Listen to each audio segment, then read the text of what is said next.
পকোড়া তো আপনারা অনেক রকমভাবে খেয়েছেন, একবার এই পদ্ধতিতে বানিয়ে দেখুন, অসম্ভব মজার হয়।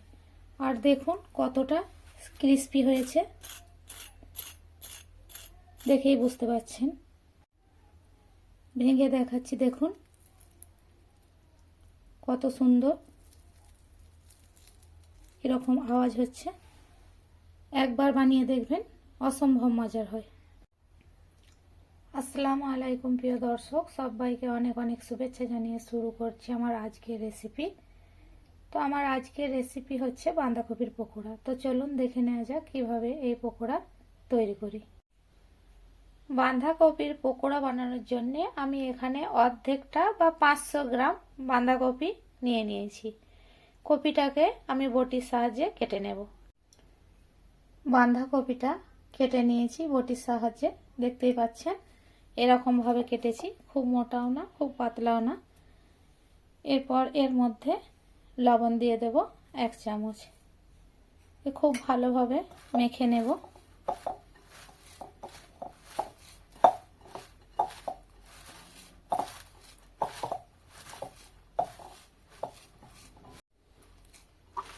বাঁধাকপিটা নুন দিয়ে খুব ভালো করে মেখে নিয়েছি।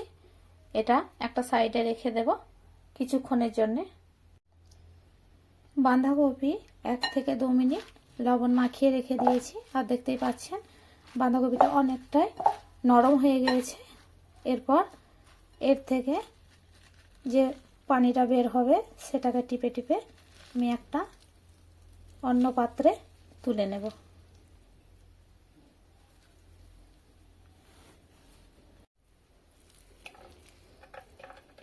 বোলের মধ্যে নিয়ে নিচ্ছি। এইভাবে সব বাঁধাকপিটা পানি নিংড়ে একটা বোলে নিয়ে নেব। সব বাঁধাকপিটি এভাবে করে চেপে চেপে পানি ঝরিয়ে তুলে নিয়েছি। দেখতেই পাচ্ছেন কতটা পরিমাণ পানি বেরিয়েছে। বাঁধাকপি নিয়ে নিয়েছি একটা বোলের মধ্যে। এরপর এর মধ্যে দিয়ে দেব পেঁয়াজ কুচি। এখানে আমি মাঝারি সাইজের 6টা পেঁয়াজ কুচি করে রেখেছি, দিয়ে দিলাম। দিয়ে দেব একটা মাঝারি সাইজের গাজর কুচি। দিয়ে দেব 1 বাটি পরিমাণ ধনিয়া পাতা কুচি। 2টা কাঁচা লঙ্কা কুচি করে রেখেছি, দিয়ে দিলাম। দিয়ে দেব লঙ্কার গুঁড়ো 1 টেবিল চামচ। হলুদের গুঁড়া দেব 1/2 চা চামচ। জিরার গুঁড়া দেব 1/2 টিস্পুন। চাট মশলা দিয়ে দিচ্ছি 1 টেবিল স্পুন। লবণ দিয়ে দিচ্ছি 1/2 চামচ। আমি আগে লবণ দিয়েছি তাই লবণটা বুঝে দিতে হবে। সব উপকরণ হাত দিয়ে খুব ভালোভাবে একবার মেখে নেব।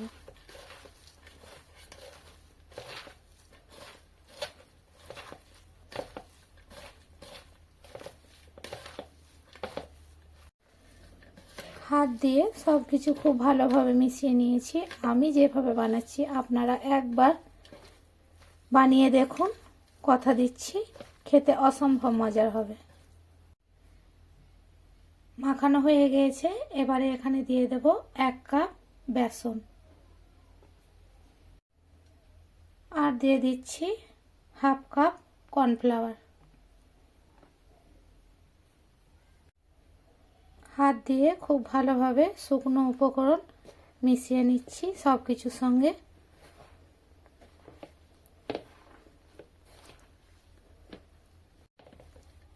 সব কিছু খুব ভালোভাবে মিশিয়ে নিয়েছি। এরপর অল্প অল্প পানি দিয়ে একটা শক্ত ডো তৈরি করে নেব। একেবারে খুব বেশি পানি দেওয়া যাবে না, অল্প অল্প করে পানি দেব। আর মেশাতে থাকবো যাতে খুব না পাতলা হয়ে যায়। অল্প অল্প পানি দিয়ে দেখতেই পাচ্ছেন আমি এরকম একটা মিশ্রণ বানিয়ে নিয়েছি।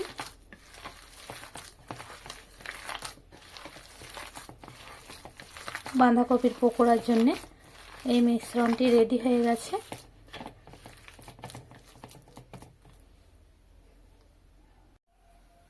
এর এরপর আগে থাকতে চুলায় একটি কড়াই বসিয়ে তেল গরম করে নিয়েছি।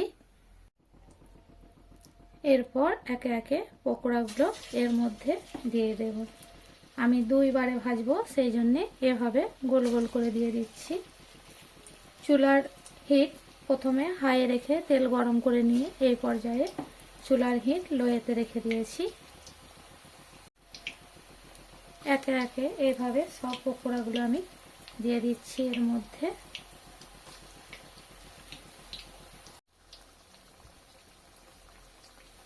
পকোড়াগুলো কিছুক্ষণ হতে থাক। কিছু সময় ভেজে নিয়েছি, এরপর আরেক পিঠ উল্টে দেব।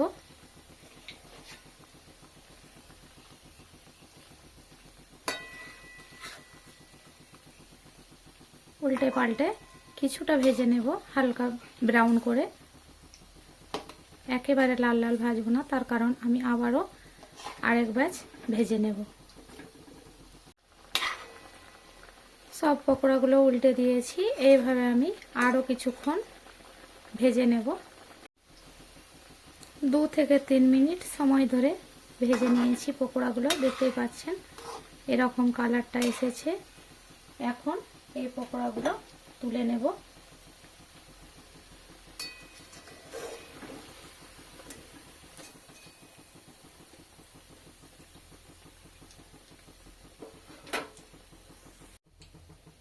একটা প্লেটে উঠিয়ে নিচ্ছি।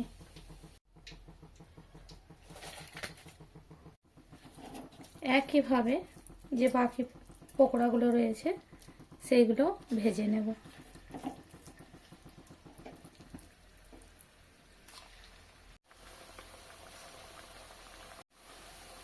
বাকি পকোড়াগুলো ভাজা হয়ে গেছে, এগুলো তুলে নিচ্ছি।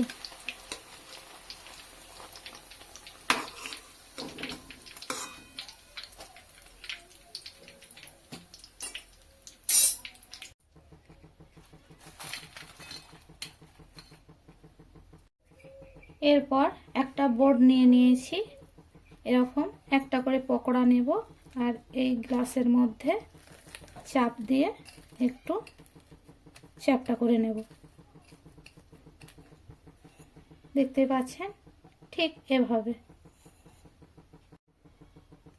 আবারও একটা পকোড়া নিয়ে নিচ্ছি, এভাবে গ্লাসের সাহায্যে চাপ দিয়ে একটু চ্যাপটা করে নেব।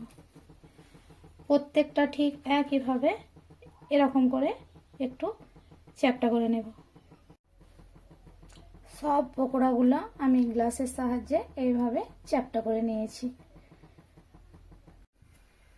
এরপর একে একে ওই তেলেই পকোড়াগুলো আবার ভেজে নেব। দেখুন, ভালো কিছু খেতে গেলে একটু তো কষ্ট করতেই হয়। আপনারা হয়তো বলবেন যে একবারে ভেজে নিলেই ভালো হয়, 2 বার কেন ভাজবো? এইভাবে একবার বানিয়ে দেখবেন,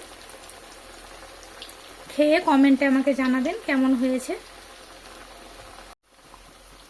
কয়েক সেকেন্ড ভেজে নিয়েছি, এরপর উল্টে দেব।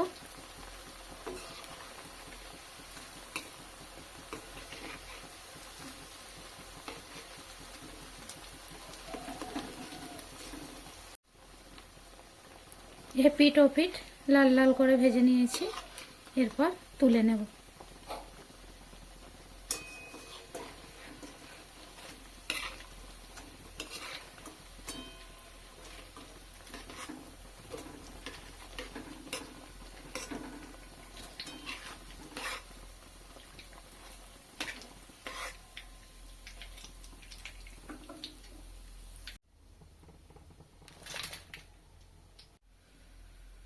বাকি পকোড়াগুলো ঠিক একইভাবে ভেজে তুলে নেব।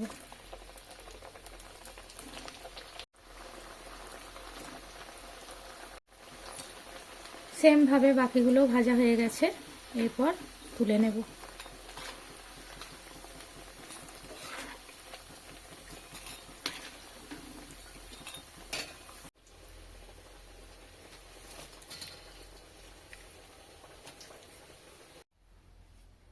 দেখলেন তো কত সহজে এই বাঁধাকপির মুচমুচে পকোড়া তৈরি হয়ে গেল। আপনারাও বাড়িতে ট্রাই করবেন আর আমাকে কমেন্টে জানাবেন আমার রেসিপি আপনাদের কেমন লেগেছে। ভালো লাগলে চ্যানেলটি সাবস্ক্রাইব করে পাশে থাকার অনুরোধ রইল। দেখা হবে পরের কোনো ভিডিওতে। ততক্ষণ ভালো থাকবেন, সুস্থ থাকবেন। আল্লাহ হাফেজ।